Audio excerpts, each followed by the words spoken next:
Okay, this is an activity that I always do when I'm first teaching the suffix ed, because I want to explicitly teach the fact that ed can make 3 different sounds, or can represent 3 different sounds. And we really want our students to recognize that. It'll help with their spelling and of course when they're reading. So I'm gonna make a chart like this. You can do it on chart paper. I think whiteboard's just kind of easy.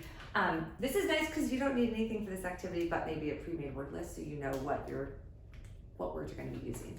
So you're gonna say a word like jumped. Use it in a sentence to make sure you connect to meaning.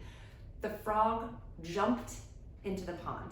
And then you're gonna ask, okay, so my base is jump, but I added that suffix ed, jumped. What sound do you hear? What sound did I add to jump? Jumped. And you might have to do it a few times because the phonemic awareness piece, especially the struggling readers, can be difficult. So they hear t, jumped. So you'll remind them. We've already been using these sound symbols, but I do remind them. These are sound symbols. So if it sounds like t, that's not the letter, it's the sound. It's representing that. So I'm gonna write the word. So I'm not asking them to spell yet. This is an activity focusing on pulling apart the sound of the suffix and then identifying the sound. So since that's my goal right now, I'm not having them spell. I mean, I could say, who wants to help me spell the word jump? But mainly, that's not my goal for this lesson. And then I'm gonna add ed, and I'm gonna remind them, so my base is jump, and even though when I say jumped, I hear a t, it's still ed. So then you might do that with another one, rested. She rested on the couch last night because she was very tired. Okay, our base word, rest. What do you hear at the end? Rested, rested. I hear, and it might be different if you come from somewhere else, but I hear id, rested. So here's my base, rest. And even though it sounds like id, it's spelled ed. Here's my base and my suffix. So jumped, we have t. Rested, it sounds like id, just like I've written here, but both of them, what do they both have in common? There's both spelled ed, and it's the same meaning. The ed is making it past tense.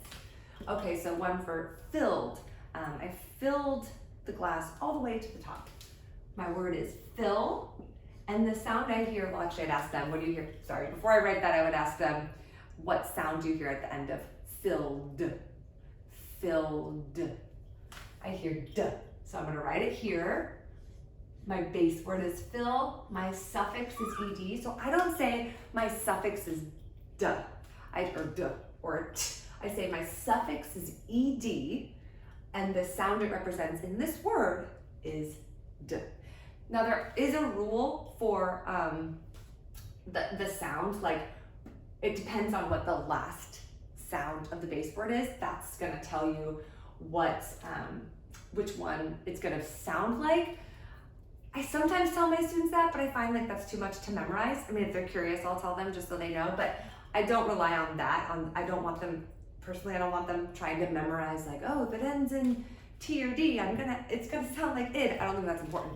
So I don't really go into that, but it is kind of cool as an educator to know. But I focus more on here, at this point, what sound do you hear? Let's practice pulling apart that sound, identifying it, because I want the students to be consciously aware that ed can represent these sounds, so that, you know, when they're reading, they'll know that, and when they're spelling the word, they'll be able to recognize, oh, I think that's suffix ed. Even though it sounds like a T, I'm not gonna write jumped like that.